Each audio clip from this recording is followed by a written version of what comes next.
Tôi theo vụ này đã 3 năm rồi. Bọn chúng như những con bạch tuộc, chặt đứt giờ này lại mọc ra giờ khác.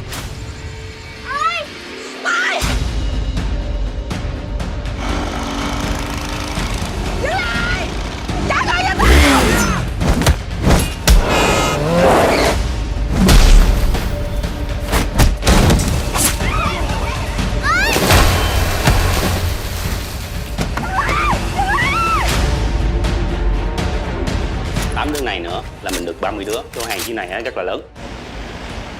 Cứ làm như cũ, đúng thời điểm cho tao. Má mình ngầu lắm.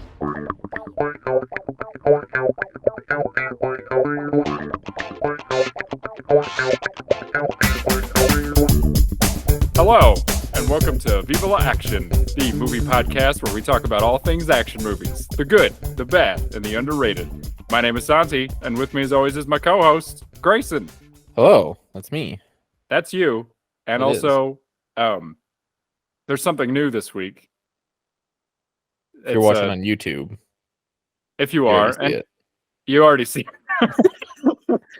So this is just a reveal for the audio people, but we have a guest with us this week.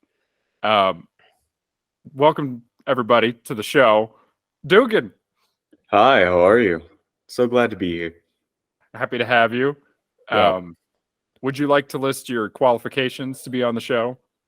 I'm a big fan of action movies. I have a history of using recording software, and I've known Santi for about 3 years. Good enough. Yep. I feel like those are the minimum requirements. Yeah. Honestly, you don't even have to have any knowledge of recording equipment at all. True. I would say between the three of us, you probably have the most. So Yeah. Probably. Yeah. I just know how to plug a thing in and press Same. record. Same. Yeah. Sometimes not even that. Because if you listened last week, you heard us fighting with the Zoom recorder for about 20 minutes. Because for some reason it only likes brand new batteries. It doesn't like half drained or even partial batteries. It's very picky. It is very picky. But you know what isn't picky? The people who listen to this show, because True. this is a bad show. Give us some credit. It's not that bad. I've listened to worse. I thank you. Dugan, I should say, is probably our biggest supporter. Excellent. He's listened to every episode, as far as I can tell. Just about. You frequently will message me to tell me that you've listened to the latest episode, which I appreciate. I'd like to think you're one of our 5 reviews on Spotify. I'm not sure if that's true. I'm not one of your 5 reviews on Spotify. Well, get the fuck out. You're done. You're done. That's been Dugan, everybody. Thanks for coming on the show. I'm so glad you guys had me. I hope you guys have a lovely show. I'll be listening to it later. There you go. But before we get into the show, for real, if you'll just give me a moment to diatribe. This last week, everybody probably heard, but the writers and actors are now on strike together.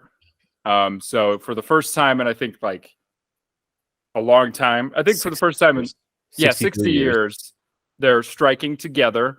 Yep. Which is a big deal in the movie industry. It goes without saying that the bunch of commies that we 100% stand in solidarity with the Actors Guild. Fuck yeah. And not that any studio would ever ask us to promote a movie because they don't know us and they don't like us anyway, but on the off chance they get really desperate and are like, hey, can you guys promote the new, whatever? We wouldn't do it. Yeah. No, absolutely not. So just rest assured. Have you seen what Ron Perlman has been saying? Yes. It's amazing. It's so God, good. I love Ron Perlman. I love Ron Perlman. I love the idea of like an A-list actor burning down Bob Iger's house. That'd be fucking amazing. Have you been listening to Adam Conover's speeches about it? Oh yeah. A little bit. The dude has a future in activism. Yeah. Oh, He yeah. really wanted to. Definitely. But so we'll return back to our regular programming, which is movies nobody's seen or cares about. And we're talking about a movie this week. It is a 2019 action film from Vietnam called Fury, spelled Furie. It was directed by Le Van Kiet. I am definitely going to butcher a lot of names in this episode because I'm a dumb American, and Vietnamese names have a lot of accents in them that I don't know how they're supposed to work. I did my best to look up pronunciations, but I'm gonna butcher it, and I'm sorry. You're good. It's like I said, it's directed by Le Van Kiet, and it stars Ngo Thanh Van. I think I pronounced that somewhat correctly. And she also goes by Veronica Ngo or Van Ngo Veronica, I think, or Van Veronica Ngo sometimes. She's got all kinds of different names. It also co-stars Kat V, Phan Tan Nguyen, Pham An Qua, and Tran Tan Hua. I did it. Good work. Got through all of that. Congratulations. Now just do that 15 more times. Oh God. The film currently carries a 95% critical score on Rotten Tomatoes. It also has an 82% audience score, which is pretty good. That is pretty good. It's I just realized I don't have my phone. There it is. I've just been kind of freewheeling these notes, but I don't want to keep clicking back and forth. That's nothing interesting for the listeners. That's just administrative details. Leave it in. But we've been talking about it the last few weeks, but for anybody who cares, this film passes all 3 marks of the Bechdel test. Passes it like instantly. Shit, it does. Yes, I think it's the first one that has passed since we've started talking about it, which is good. Good for this movie. And finally, the synopsis from IMDb. Veronica Ngo stars as an ex-gangster who is lying low in the countryside after becoming a mother, but she can't escape her violent past when her daughter is kidnapped. Dun, dun, dun. That's pretty much it. That's pretty much it. That is the plot. That is the plot. And before we get into more of the nitty gritty, what did you both think of the film? And you can take turns. You can go. One of you can go first. It doesn't matter. Guests first. Okay. I actually really liked the movie. I think it had a lot of really good influences, both from in terms of like the way that it framed its action from both Western and Eastern ways. It styled its action, and obviously because it's an Eastern movie and an Eastern style where you see a lot more of the brutal hits and everything, it's just a lot of it was very satisfying to watch. Absolutely. Grayson, what did you think? Well, like I mentioned before we started recording, it was a banger. It is a banger. Yes. Yeah, no, it was really good. I didn't know really what to expect because I think this is the very first Vietnamese film that I'd ever watched, and it was really good. And yeah, the action, like the martial arts, I think also was something that I hadn't really seen in a movie before. What do you know what martial arts they were using? I don't know the exact martial arts they were using, but I do but I do know it's very much inspired by Chinese movies, like stuff like that, where it's a grounded style, where it kind of brings in different aspects from multiple different types of martial arts. Okay. Yeah, I was gonna say it's very like it seems influenced by like mixed martial arts. Okay, that's kind of what I was thinking. Yeah, there's moments where she's definitely doing like jujitsu, like kind of like rolling around on the ground, kind of like she does that. I don't even know what it's called, but there's like this jujitsu move where you like pin somebody and then you like do like a little spider crawl like around them. Oh yeah. Do like a leg pin. And then she's also doing some like, I think she's doing a little bit of silat, which is like Indonesian martial art, kind of like the raid, like you were talking about. Yeah, so it's like a mix of different things. Veronica Ngo, she's done a whole bunch of stuff. She's been in like, I don't know, like 50 plus movies and TV shows and all kinds of things. Wow. But she wasn't a martial artist first. She was actually, like a lot of movie stars, she was a dancer. So she was a dancer and a model and a singer. And she started out kind of in that world and then moved into TV. Oh my God. Excuse me. Sorry. You're excused. Oh, it's going to happen again. Okay. The funny thing about starting off as a dancer is it actually helps a lot more with stunt choreography than having background in martial arts, because you can learn the martial arts move. Learning the timing is the difficult aspect that a lot of people who don't come from like an acting background or a dancing background struggle with on that transition from martial arts to. Right. Exactly. Yeah. We kind of talked about it like in John Wick 4 with Rina Sawayama, who plays Akira in that movie. She's a pop star and like a dancer, and so her martial arts, was really good because she's got that kind of timing. But yeah, so that, like you guys said, the action's really hard hitting. I think like one of the things that like carries it over the line for me, like I can't speak for everybody, but for me, it's like this. What it is kind of like it's a sort of almost generic plot now. Like it's kind of become like a generic plot. It's almost like Taken like one of those kinds of movies where it's like about somebody's child gets kidnapped and they're sold into, trafficking. And but what carries it over the line is like the action and the performance. And I think like Veronica Ngo is just incredible. Like she's just really good. And she's shown up in like a whole bunch of stuff. Like I was watching this video today and she's in she's in a Netflix movie called The Old Guard. Yes. I wondered where I recognized her from. With Charlize Theron. She plays like the Charlize Theron's like lover who she loses like hundreds of years in the past because she gets put in that like Iron Maiden kind of thing. And then she shows up at the end and she's like crazy. That's Veronica Ngo. Oh, it's so good. I was gonna say we should watch that one some point. Yeah. Because there is a sequel that's coming. It's supposed to be out this year. Yeah. Hey, you're promoting a movie. Oh, it's supposed to. It's never coming out ever. It's never coming out, and I won't watch it. But yeah, so she's in The Last Jedi. She's at the very beginning when they're doing like the bombing run, and Rose Tico's sister gets killed in that like explosion, like because she runs the bomber into the dreadnought. That's Veronica Ngo. She's like she plays Rose's sister. She's also in Da 5 Bloods, which is a Spike Lee movie.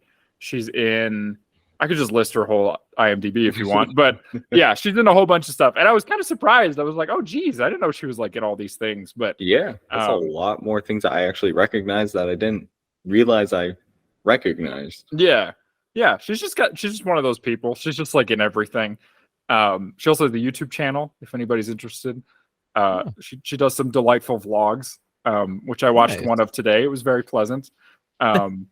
It was funny because it was like, it's that like style of like vlogging that you don't really see anymore, where it's just like somebody walking around like a city or something and just being like, today I went and I ate a sandwich and it was pretty good. Yeah. But yeah, so we'll get back to the movie. I do want to say one thing that kind of threw me off at the very beginning of the movie. Yeah. During the intros, I mean like studio intros, one of them reminded me a lot of Happy Madison. Like that first intro reminded me a lot of the Happy Madison one. And I just, at that point, I was like, what movie am I in for? Yeah. I always feel like it's like a crapshoot with like the start of the movie, sometimes it's like a crapshoot of how good a movie is going to be based on how many titles there are for like the different production companies. Yeah. Like sometimes you watch a movie and there's like 10 of them and you're like, uh-oh, like we're in for a bad time. But sometimes it turns out all right. I think with a movie like this, because it's from Vietnam, and Vietnam does not have like a huge film industry, right? It's kind of similar to somewhere like trying to think of a good example, like Spain or I don't know, Argentina or like a big country with a lot of people, but they don't put out a lot of movies. Like they primarily their film market is like US films, Chinese films, Indonesian films. Like they tend to import movies rather than export them. But this one, what's interesting about it is it's actually the highest grossing Vietnamese film of all time. Which kind of surprised me because you don't ever hear anybody talking about it. But I guess because Vietnam is kind of this country that we don't really like hear about that often, except in terms of like how we destroyed it. It's kind of like, I guess it kind of makes sense. But yeah, so it's the highest grossing Vietnamese film of all time. And it was Vietnam's official submission for the 92nd Academy Awards. It didn't get in, like it wasn't even considered, but it was submitted, and that's pretty cool. Yeah. It's an action film, and action films don't usually get that much credit at the Oscars, unfortunately. But you don't see I don't know, Expendables 4 going up for Best Picture, but Which is just a damn shame. it's a damn shame. Damn shame. Statham snubbed again. Yeah. Unbelievable. So it's this huge movie in Vietnam, but I think the reason I wanted to talk about it is I think it's what's interesting about it is that it's like an action movie like Taken, and it's that kind of like martial art movie that we associate with, but it's got a female lead. And I just think that like what I like about it is it's like this movie with a female lead that at no point does it like pull the punches on like what she can do and like what she's capable of. And I just think that's really interesting. Like we start the movie with her like beating the shit out of poor people who owe money to this like debt collector. I actually have a note about that scene, which is after collecting all the debts, she's like reprimanded for not collecting enough debts. It's like halfway through, she was attacked by a guy with a machete. Like, right. Yeah, it's kind of not her fault. No. Yeah. What I like about that opening montage is when you first watch it, you think like, oh, this is like, like a compilation of these different debts she's had to collect or whatever. But then like when she talks to that woman and she gives her all the money, it's kind of implied that all happened like that morning. Yeah. So that's just been like her whole day. It's been like chased by men with machetes. A callback to it like a little bit later on when that guy's banging on her door, talking about like the broken leg. Oh yeah, brother. And I didn't even realize his leg was broken in the scene because they don't do anything to show that's broken other than the guy's just doing the Peter Griffin. Oh yeah. She does break a lot of limbs in this movie. She does break a lot of the limbs. Yeah. It's very impressive. I lost it. That's okay. Keep going. Okay. I lost where I was too. But there you go. So one thing I wanted to do, right, before we move any further, I realized that there may be people who listen to this podcast and don't watch the movie that we're talking about. Like they might start it to be like, oh, maybe I'll watch this movie, and then we spoil the shit out of it right away, and that might discourage them like watching the movie. So I think what I want to do like moving forward is maybe like we talk about like, okay, this is what we liked about it, like this is whatever, and then we break and we say like, okay, whether or not we'd recommend it, and then we move on and talk about like more of the like details and stuff, if that makes sense. Yes. Does that work for you? Yeah. Okay. Didn't we do that once with another?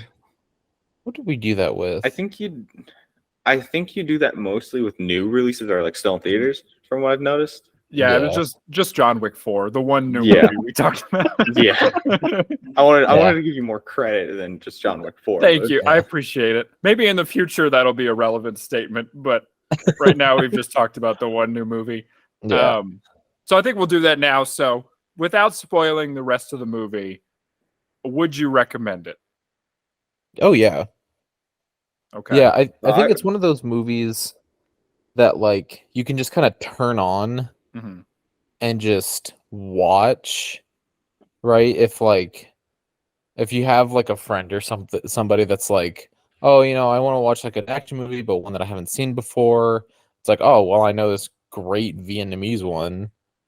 Let's watch that. And it's like a good, solid movie that you don't really have to like.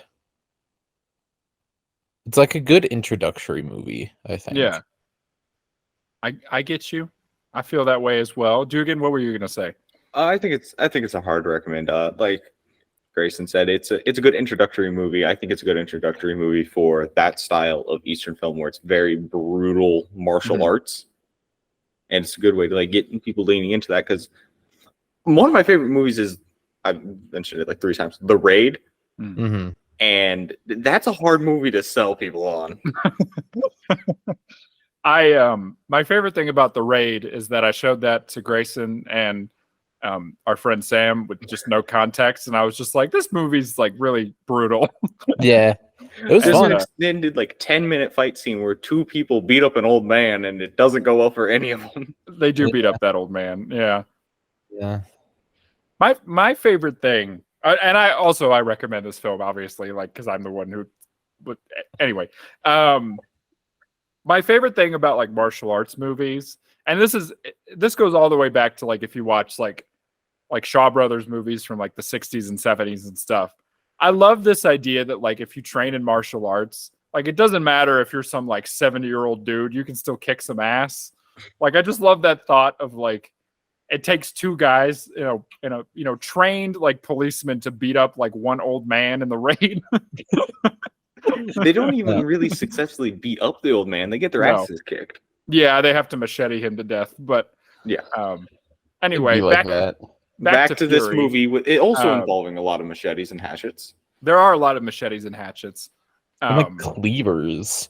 Like lots of meat cleavers. cleavers. That first real big action sequence Mhm. after like the montage where she's running through and then just getting jumped by people left and right. Mhm. I was like, when it first started, I was like, okay, it's martial arts. Cleaver went down on hand. I'm like, oh, it's a martial arts movie.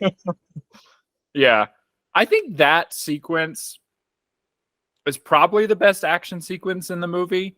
Like that first one. Like I love the rest of them, but I think the way that one kind of kicks off is just so fun. I mean, it's not fun because like her daughter gets kidnapped and is presumably being sold into trafficking. But it's the way it kicks off is fun. Where just like she's running and then that dude just out of nowhere just like spin kicks her, and then she's just like it's a brawl from there. I just think that's great. That happens like 3 or 4 times. Like every time, like it's like stages. Every time she beats 1 or 2 people, she moves on and immediately gets smacked from off screen. Yeah, I know. Bunch of bitches just waiting their turn.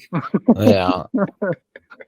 Did like they have like a hit out on her? Because it seemed like everybody just sort of knew who she was. Well, I think it's not explained very well in the movie, but there's like small hints that like one of the guys behind the operation was that guy who during the flashback sequence gets a bottle smashed over his head. Oh yeah. So he knows her reputation. Oh yeah.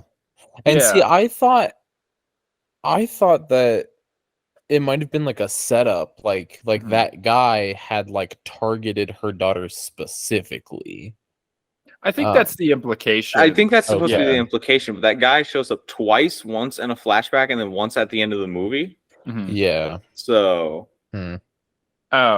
Speaking of that guy, I thought for a second he was one of the guys from the raid because he looks a lot like what's his name? He's got this great Indonesian name. Hold on, let me find it. What is his name? I swear the first time I watched it, because I watched this movie the year it came out, so I watched it in 2019. And the Raid has been out since 2011 or whatever. But so I was very familiar with that guy. So I thought like, oh, that's him. Like they just got him because he's this great whatever. And then I looked it up. I was like, oh, that's not him. That's not him. Yeah. Oh my god! I just tried to type the Raid and I typed the RQIS. Oh, there you The go. Rickus. The Rickus. His name's Yayan Ruhian. That's the guy I was thinking of. Anyway, it doesn't matter. Yeah, I mean, it seems to be kind of the narrative seems to be that like she was this like gangster, like she was almost like a mob enforcer kind of person, and then she like flees to the countryside to have her kid.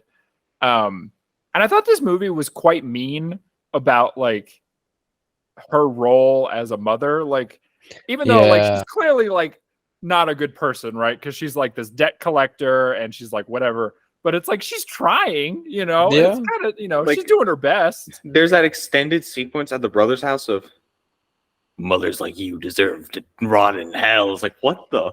I know. And then at the end, she's just cool with her brother again.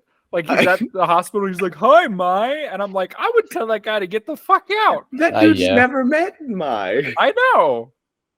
Anyway, Yeah. that brother sucks. That's all I'm God, saying. he's awful. He was kind of a dick. I didn't like him.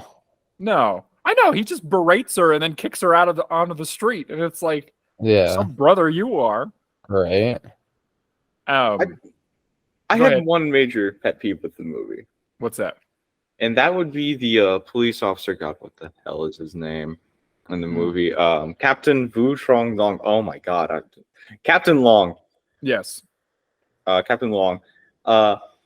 He literally flip flops 3 times between "let her go," "you have to stay in this hospital bed," I'm gonna help you track him down," "let him go," "I'm on the train now." Yeah. I honestly, when we first met him, I thought he was in on it. Me So did too. I. Yes.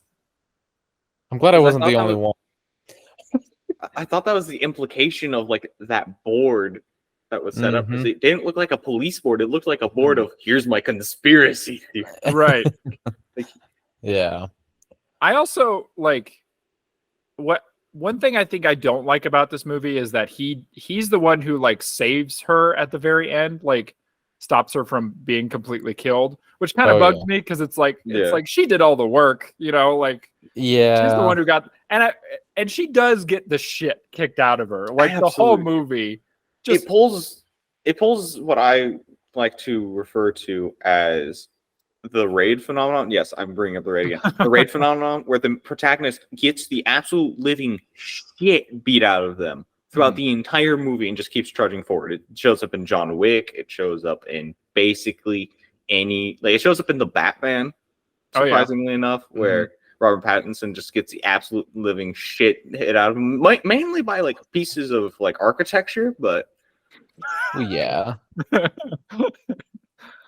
I appreciate any movie where the protagonist is just a bag of bones by the end. Like, and like there's that scene because it culminates in like that scene where she's on the train, and she's having a fight with the villain of the piece, and she gets like her arm broken and she gets stabbed and just like all kinds of stuff. I'm like, oh man, she got stabbed before that in the fucking auto shop with that. With the truck guy. Yep. And so she was just walking around. She deserved that stabbing. She threw that old woman. Yeah. That was really funny. Yes. I would have thrown that old lady too. That scene, the end of that scene also showed like a weird thing that she did like 2 or 3 times throughout the movie, which is she chokes somebody to the point where they can't breathe and then go, "Tell me what you know." Yeah. I'm like, that's not a very effective way to get somebody to talk. Yeah, they can't talk.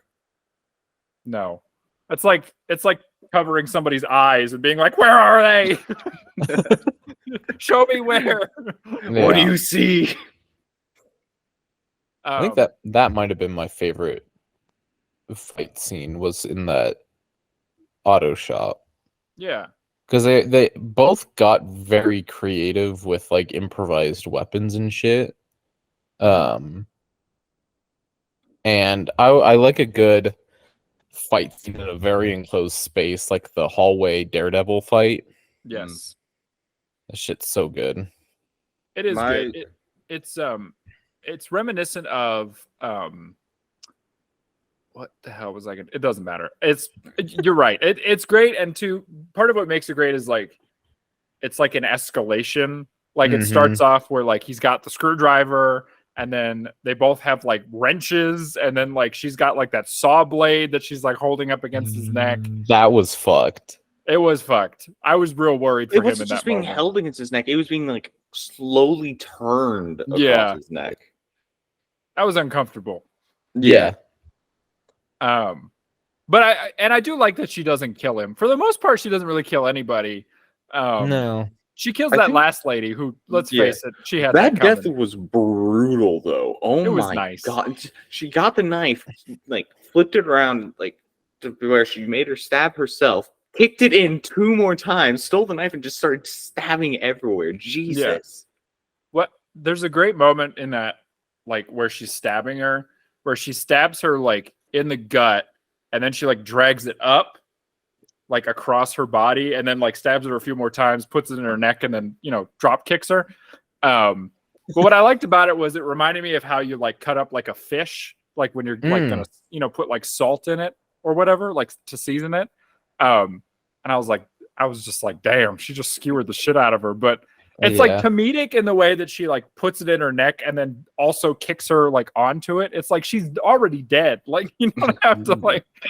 Yeah, you just had to make sure, like there's no coming back from it. Kind of dead. No, she's a skewer now. There's no. Yeah, she's a straight up shish kebab. She is shish kebab. Of that ending, guns don't exist in the movie until like the final 20 minutes. Oh yeah. Yeah, that's true. I know, and I'm like, there's no guns, and then suddenly, the big fight scene with Thon Wolf ends, like where she fucking skewers them, and then all of a sudden everybody has guns. Yep. Where were these the entire movie? I have no idea. But I do like I like how they handle that the other, like the goons have guns. Like the way they shoot that scene, it does feel believable that she wouldn't just immediately get shot, because the way she like bursts out of the train and immediately like latches onto the guy with the gun. I found it at least kind of like I could suspend my disbelief that she wasn't just immediately riddled with bullets. Yeah, it was also a nice touch to not have her go all John Wick and just land all headshots. Yes. Like, I think she hits like 2 or 3 people in like the arm or the leg, but I don't think she kills anybody with the gun. No. All I'm saying is if I'm ever like at a point in my life where I'm a goon, and I'm like working for some crime boss or something, and I see somebody like coming up a hallway or going up some stairs or coming out of a train and they're like real disheveled looking, I'm not going to mess with them, because I'm like, You know what? We probably took your daughter or your dad or something, and I'm just going to... Yeah. I don't need to die. Yeah. Yeah. This isn't worth it. I'm going to go home. Yeah. Like we were talking about earlier, one of the things I like about the action in this movie is it does have that like sort of like Hong Kong style action where it's brutal and swift, but it's also kind of funny. Like it feels reminiscent of something like a Jackie Chan movie where there's a lot of moments where somebody will get, I don't know, drop kicked or something, and you're like, oh, that looks like it hurt. But at the same time, it's like a little bit funny, because like they hit their head on a door or they're like fall down like 10 stairs. I'm gonna have to go with that first it. fight with the main villain, Thon Wolf, where she just gets spin kicked in the jaw and just goes before he just pummeling. Yeah. like when kick first happened, it's framed in such a way of, oh, that's a big hit, and then like the camera immediately reverts back to normal. It's like, it was a nice play on how the camera movement usually works in those scenes where when the camera pans alongside the kick, it's supposed to be a strong kick, and then it just hands back. I don't know. I like it was a nice filmmaking touch. Yeah. There's good use of like, because normally I am very much like a lockdown camera kind of person. Like if I'm watching a fight scene, I want the camera to just sit still, right? Because I want to see like what's happening, right? And this movie has a very active camera. There's a lot of like running with the camera. There's a lot of drone shots. There's a lot of like, wide kind of sweeps and stuff. But I think they do a good job of like moving the camera in ways that like accentuates the action rather than like hides it, I guess. Because you can tell that like a lot of the martial arts and stuff, that's all coming from Veronica. Like she looks like she's actually doing the stuff that she's doing. Like there's a great moment, and they use this all the time in American action movies, but I just always love it anyway. There's a moment where somebody like gets like kicked in the neck and they like fall to the ground with the foot, but the camera, instead of like following them down, it does like a tilt. I love that. I'm a big fan of that anytime they use it. They use it in Furious 7 when Jason Statham throws The Rock through a table, like a glass table, and there's a shot of like Jason Statham running at The Rock, and then he hits him, and then as he hits him, the camera just goes like drops, basically. I don't know. I think that's a great technique. I wish everything would use it for everything. Just somebody like eating cereal, even. I'd take that. I think it's great. I think the framing on a lot of the big impact hits was nice because it didn't cut away from the big hits, which you see a lot of in like Western action movies, because they don't want the stuntmen to get hurt. They don't want the actors to get hurt. So they'll cut away at the moment of the big hit and try to sell the hit on the next shot. Mm-hmm. And it does a lot of like the Hong Kong action style of just not at all doing that. No. You will see the actor or actress get thrown through the table. You are watching this happen in real time. Yeah. Just kicking the shit out of some stuntmen, which I appreciate. I had something I was going to say, and I completely forgot. That happens a lot, by the way. Yeah. One of us just pauses because we can't remember what the hell we were going to say. I don't know. Grayson, you got anything? I think my favorite use of that like camera technique of like tilting was in Kingsman. Specifically the second one where they're fighting in the like little diner at the end. And like they don't just do like a tilt, they do like a full 360 of that bitch. Yeah. Because somebody gets flipped over a goddamn counter or whatever. I need to watch that movie again. But yeah, I think Kingsman is a really good, does a really good job of like using that sort of like camera work. And it makes, I don't know, it just makes you feel some kind of way. Yeah. And it's just more impactful. It's also like we've been saying, not a lot of people use it, and so it's sort of fun when somebody does decide to use that kind of thing. And so I love any kind of creative like way to sell like a hit like that or a moment like that. And I think camera movements are a good way to do it, or even just like, I don't know, like one of the things I like about this movie, and one of the things that, so this is going to be a roundabout way of me saying this. There's a prequel to this movie that just came out this year. It's called Furies. And it's directed by Veronica Ngo. So she stars in Fury, and then she directed Furies. And Furies is actually about the villain. It's kind of like her origin story. But one of the things that movie does, and what I can tell is inspired by this movie, is there's a lot of good use of like colored light. Like there's a lot of scenes where people are like bathed in blue or purple or green. And I always just find that interesting because it's like this, like, it does like an interesting thing to people's like shadows, like especially around their faces, and around like their outline, where like different colors will just cast you kind of like literally in a different light, right? And like that last fight in the train, like it's all kind of purple. It's like this beautiful like purple light. And I don't know, I can't, it makes it almost like mythical and like murky and I don't know. I appreciate that they kind of use light in an interesting way.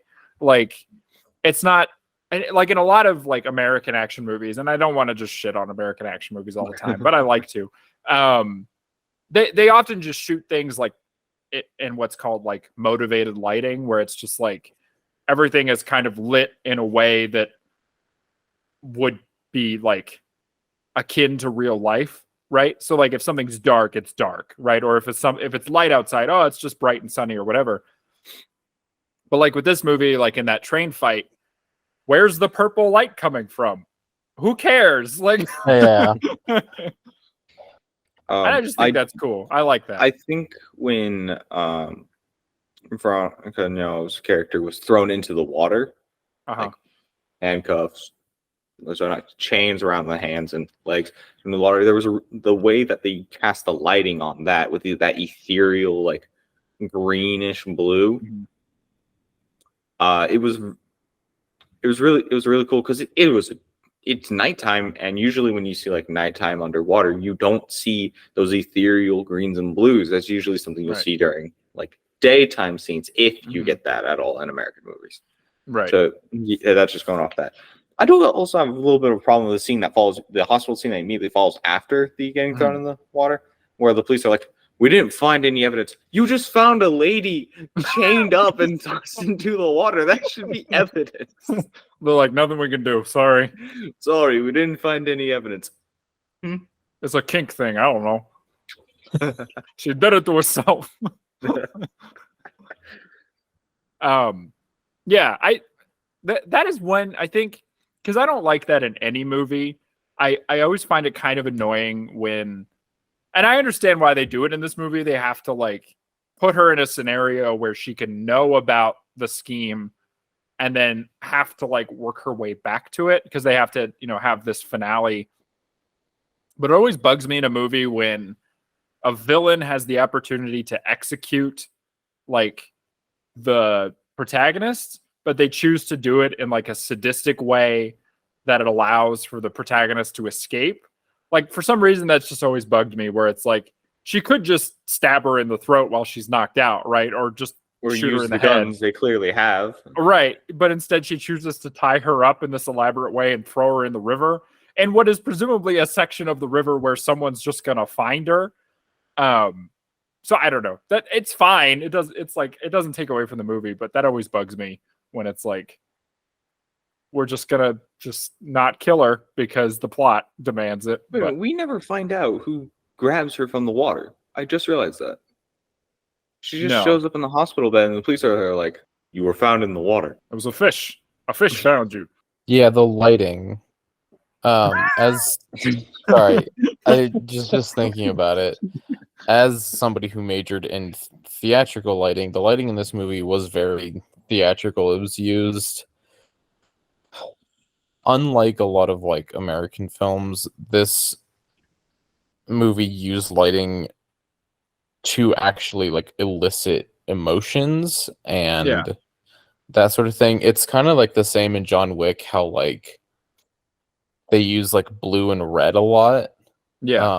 For John, to sort of signify different aspects of him. It was like the same thing in this movie, where they used color and direction to exaggerate certain aspects of different characters and situations, which is a big thing you learn in theatrical lighting, because in theater you're in front of a live audience, and the people all the way in the back of the theater have to be able to see what's going on, and so you have to get really creative with like your colors, your intensities, your direction, that sort of thing. so that the people in the back who might not be able to see very well still get the same experience as those sitting up front. And Yeah. so I thought that was very fun. And I really liked when she first got to Saigon. I just the city lights and all the neons and stuff. I'm a sucker for neon Oh, me too. in movies. It's Oh, so good, Such a especially good when you aesthetic. especially when you like bathe characters in it and there's not like a direct like primary source of light. There's just like this mix match of like all these different neon signs and flashing lights and stuff. I know a lot of like the new Star Wars shows that are coming out, especially like Obi-Wan, where they like go to like a market or something at night and there's just like all these like really nice lights. That's, as a lighting person, it's good. It's good shit. Oh yeah. And this movie is very beautifully like shot just in general. Oh yeah. Like especially the scenes like when she's in the village and there's these great like panoramic views of like the bay and like whatever. And I know it's supposed to be this thing of like she is in this like hard position and they're poor and they can barely afford food or whatever, but I'm looking at that house in our current economy and I'm like, that's not bad. It's I wouldn't really mind- not. I wouldn't mind living on the river. I know. That's what I was thinking the whole time. I was like, man, yeah, it's kind of like a ramshackle sort of house, but like that's beachfront property right there. Yeah. Well, You know how much that would go for in the US? $2 million at Insane. the minimum. Yeah. And they're just living in it like it's nothing. Yeah. I really like the way that they shoot the cinematography changes for when they get to Saigon in the movie. If you've known, because in the village there's a lot of drone shots. There's a lot of showing like what's around, and then when you get to Saigon, it's very claustrophobic. Yeah. Yeah. That is definitely true. That stuff does feel very like I don't know, almost film noir-esque, where it's this like, you know, the city is almost like a character in itself. You know, it's like grimy and dirty and awful.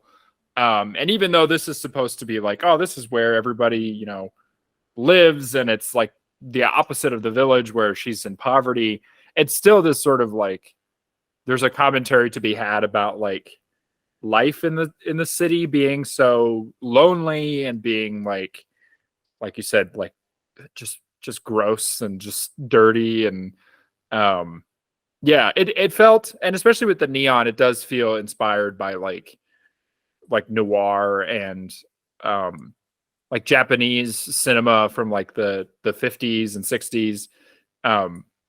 But I think it just kind of illustrates that point of where she's like going into the underworld, like she's going back to this life that she once had. And yeah, it just looks real and pleasant. I don't know why anybody would choose to be a criminal in that city, but Yeah. all I'm saying is that if you find yourself at any point in a scenario where you're working for like some sort of gangster that's got like a person out to get them, like just retire at that point. Like, cause you know, you're bound to be in a club fight where somebody's going to throw a glass bottle at your head or something. Yeah. I've watched enough martial arts movies to know. And don't ever enter a hallway because you're just going to get your ass kicked. I'm a Do you think sucker they for a get- hallway fight. Go I ahead. think they get benefits. The goons. Oh no. No, No. absolutely not. No, definitely not. Absolutely not. See, So, if I like- was a crime boss, I'd give my goons benefits. Oh yeah. Yeah, you'd be Yeah. like free healthcare, you know, you're going to get Yeah. your teeth kicked out at some point. So, I was actually expecting there to be a hallway fight, like in the vein of Old Boy or Daredevil. yeah. When she first got to the facility holding her daughter, I was expecting there to be a hallway fight because that's what it looks like it was leading to. And then no, she just head outside a door. Yeah, there is a great moment where because there's a couple of bait and switches, and you talked about one where there's that moment where the camera pans and she kicks her in the jaw, but it's like not very impactful.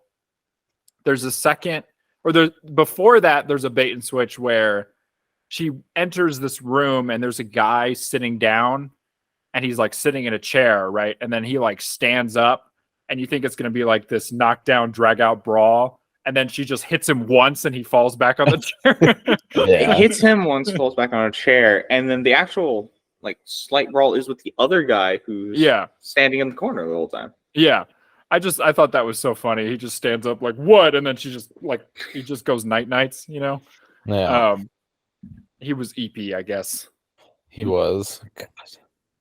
I'm also EP. Me too. It's too early. I think I've been watching The Matrix too many times recently, because every time that her hand got caught, I was expecting the finger jut out that Keanu Reeves does in that movie. Yeah. That is one of my favorite. I saw this TikTok the other day, and it was like, I don't know if I sent seen the same TikTok. Yeah, I think so. I don't know if I sent it to you, Grayson, but it's like, I think it might have just popped up on my thing. It's that one where it's like when you're playing a fighting game, but you only know one special move, and it's just that clip over and over again. Yeah. I was cracking me up. I think my favorite character was the guy at the police station that she was like making a report to with the big ass round glasses. Yeah, I loved him. I want a whole movie with him and just like his day-to-day life. He was great. I would love a sitcom where every week he like enters the police station and there's someone new with an issue, and then he comes back and they're missing and they're just gone. Just gone. I do love the all right, give me the basic information. Says the name and date of birth. I need you to slow down. I'm like, what's his deal? How did he get that job? I don't know. Birth date's repeated 3 times, and all 3 times he's like, I need you to slow down. Like, whoa. Calm down. You're talking a little too fast for me. I know. I do feel like there is a bit of commentary in that about like the hysterical woman kind of trope, because she's being very calm and she has like very good reason to be freaking out. And he's like, don't freak out. It's okay. Like, what? Your daughter's missing? She's not yelling. She's not like on the she's not on the verge of a mental breakdown. She's just very quickly trying to tell him the information so that they could start. And he's like, whoa, slow down there. And he's like, don't worry. The detective has a great track record, and behind him is this whole wall. I think he has a crush on the detective because he just gushes for like 3 minutes about how great the detective is from the moment he entered the force. I know. And there is like literally right behind him is this whole wall that's just like unsolved cases. And he's like, he's got a great track record. Don't even worry about it. No. The wall behind him is all the unsolved cases that he solved. However, there's 2 separate walls in the other room of unsolved cases he hasn't solved. Yeah. I feel like because the underpinning of this movie is the idea that like her daughter is kidnapped and is presumably going to be sold into this like organ harvesting operation. Yeah.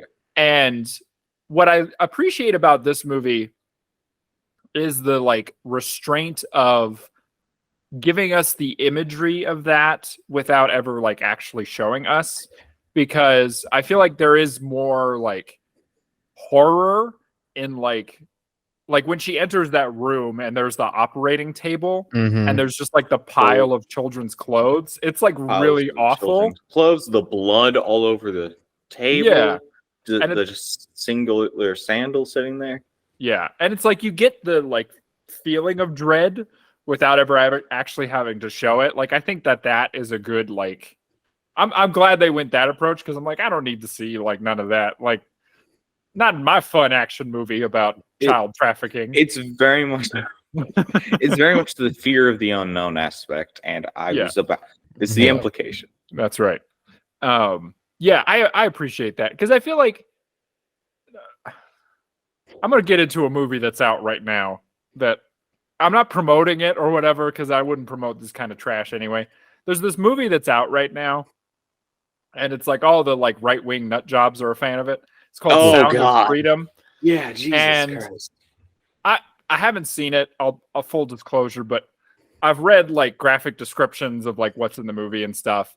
And I feel like people don't seem to understand this idea that like with certain subjects, like especially like child abuse or like sexual abuse or things like that, like there's this very like thin line between like a realistic portrayal of something and like a fetishization of something, where it's like, oh, we've got to show all the like, you know, concerned moms at home what happens to childs who are trafficked. And it's like, I think they know, like, you don't have to like make these like long extended sequences of people like being kidnapped and trafficked and all this shit just so we feel like sympathy for it. Like, it doesn't give the audience a lot of credit. And like, one of the things that this movie does that I feel like other movies could learn a lesson from is this idea that like, we don't have to be told why someone would want their child back. Like, Yeah. like we kind of just like, you understand it, right? And you understand why kidnapping children and harvesting them for their organs is a bad thing, right? We don't have to be told like, look how much this has corrupted this man, and now he's got to go save all these kids. It's like, no, we get it. We know why that's bad. Like, you don't have to tell us. Anyway, I think kind of jumping off of that, they have a really good, more subtle thing of like showing the dehumanization that comes alongside it without like explicitly saying it with the numbers that are taped to their foreheads. Exactly. Yes. Yes. Yep. God, I had one more note that we haven't touched on yet. Okay. See if I can find it real quick. I did not take notes while I was watching the movie this time. And I thought, oh, I have enough in my head that I can just riff on it. And I have found that to not be the case. Oh, yeah. So one thing that was a little weird to me. Hello, dog. One thing that was a little weird to me was during that initial chase where she's trying to chase down the boat. When she hides in the river. Oh, yeah. Jumps out, and it's the most useless sneak attack I've ever seen. Yeah. Yeah. I thought she was going to be up a tree or something. Like, Yeah. I think I expected that vine choke to happen with the jumping out of the water and not like 2 minutes later after an extended fight scene in the water. That's true. I also thought the first time I watched it that she was going to like steal that truck and like drive off, because she just stole somebody's bike like 2 seconds ago. Yeah. So I was like, well, let's just keep the Grand Theft Auto going. But no, yeah, she just does a jump out of the water, seemingly off of nothing. But I mean, it's pretty shallow. I guess she could have. But how did he not see her? Yeah, that's the thing. It's like, where was she? The water was kind of murky. Shot. That's true. It was pretty murky. Yeah, it made for a cool looking shot. It did. One thing I was concerned about was when she gets thrown in the river, which is all tied up, they do like a zoom out of the river, and it's like real dirty, right? There's like a lot of trash around and stuff. And I was like, girl, you're going to get tetanus or something. Like, that was also my first concern. I was like, ooh, she's going to get diseases. Yeah, like you're going to step on a needle. That also had the first instance of the like flashback to her father. Which I think the movie could have done without those flashbacks, because I don't feel like she needed the motivation of her dad going, always get up when you get knocked down, to keep going in that situation. It wasn't like it felt like the motivation of daughter crying right next to her is enough. But like the imagery of like daughter needs help should be been enough. It felt weird to have that flashback, 2 different flashbacks throughout the movie of her dad just going, ignore the pain, stand up. Yeah, I don't. That's true. I didn't hate the flashbacks, because I think like that is a trope of like martial arts movies. Yeah. This idea that like in people's weakest moments they always like flashback to some lesson that their master taught them. But it does kind of like take away, I guess, from her like internal kind of motivation, where she has to have, like you said, like this flashback to like, make sure you get up. And it's like, yeah, no shit, idiot. I know how to get up, but like, I also don't hate it at the same time. I just think it plays off very strangely with the fact that that in between both of those 2 flashbacks, we see a flashback of when she ran away. That's true. and he just slaps her because she says that she wants to date somebody. It's like, why are we glorifying the messages of this man?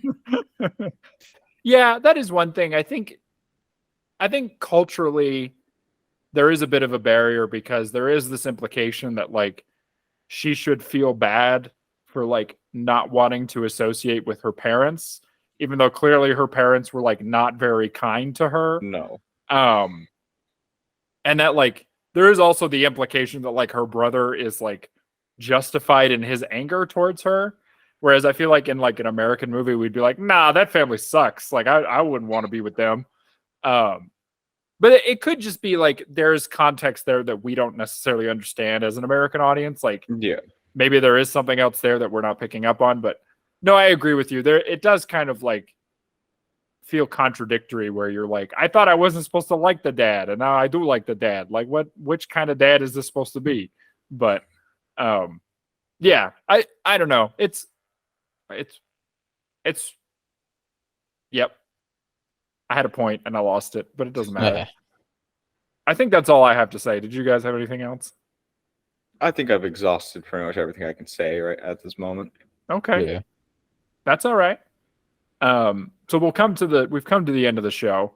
It's everybody's favorite part of the show where Grayson tells us what they would rank the film out of 10. So what would you rank it out of 10? 7.7. That's pretty good. That's pretty good. What's your reasoning? There was some of the dialogue that seemed a little clunky, and I don't know if it was just the like the translation, because I did watch this in Vietnamese with English subtitles, so I don't know if it was the translation that kind of got messed up that made it seem a little weird. But yeah, just some of the dialogue seemed a little and then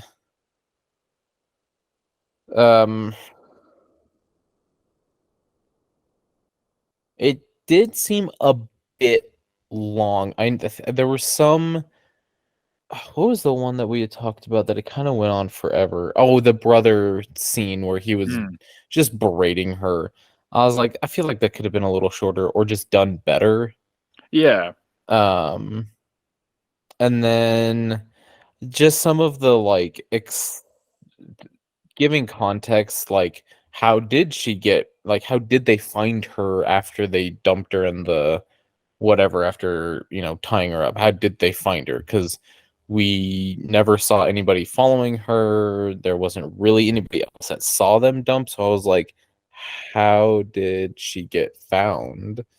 And there was a couple other scenes where just there wasn't really any explanation for how we got there. But other than that, I mean, acting was incredible. The action was amazing. I think it was a really well done story. And the lighting and the use of color was also very good. So okay, right on. And Dugan, what would your honorary first rating be? If I had to give it a rating, I'd probably go pretty close to Grayson, but I'd probably go with about 7.6. Okay. For a few of the same reasons. Pacing felt a little bit weird in some sections. The brother section went on a little bit too long, but a few lack of explanations, but the acting was great. The action was amazing. Storyline was serviceable. I mean, the storyline's not why you watch action movies ever, really. I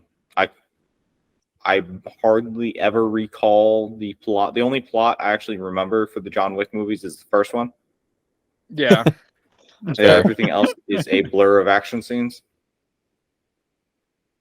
Of good action scenes. Good action scenes, and this movie had a lot of really good action scenes, and yeah, it's about 7.6. That's a hard recommend. Okay. I think for me, probably, probably like a 7.8.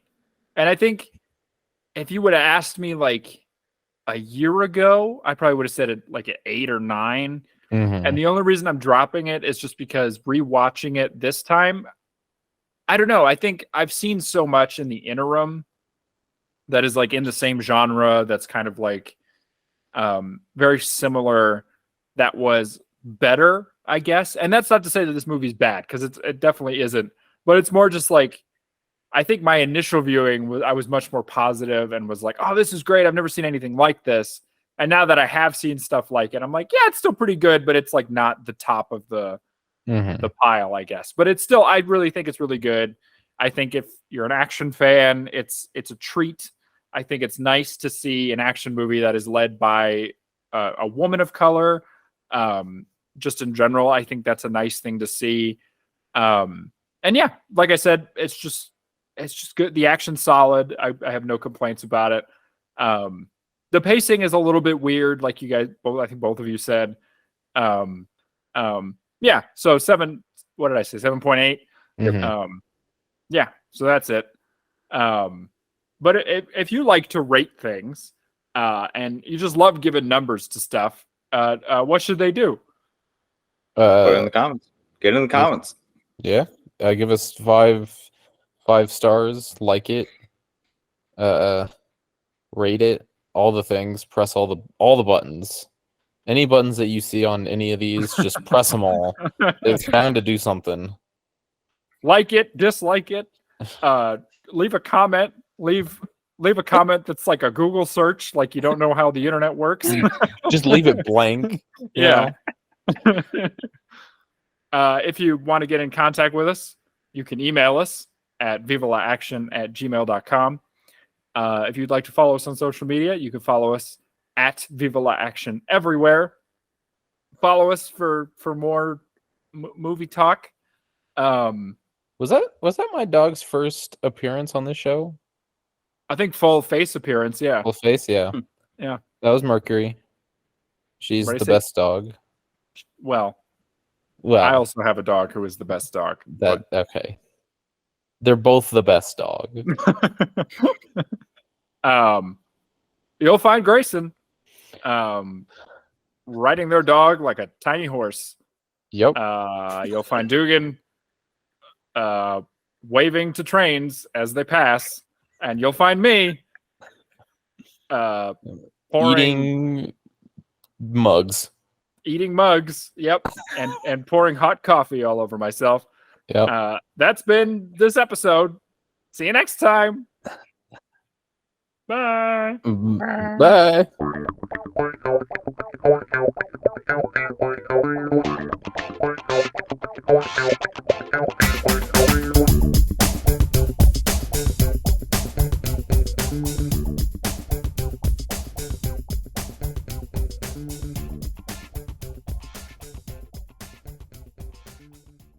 All right. We are now recording, so I'm going to say 3, 2, 1. There will be a brief pause, and then I'll go into my intro. I'm probably going to do it wrong because I do it right about 1 out of every 10 times. I don't know if that. I mean, Do you have a script written down for it? No. Write down the that script. makes too much sense. That makes too much sense.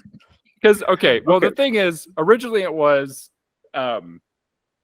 welcome to Viva La Action, the action movie podcast where we talk about action movies. But I was like, I say action 3 times in that intro. So then I switched it to the show where we talk about action movies. But I always forget show. So then sometimes I'll say the movie where we talk about action movies or the podcast so it's not consistent.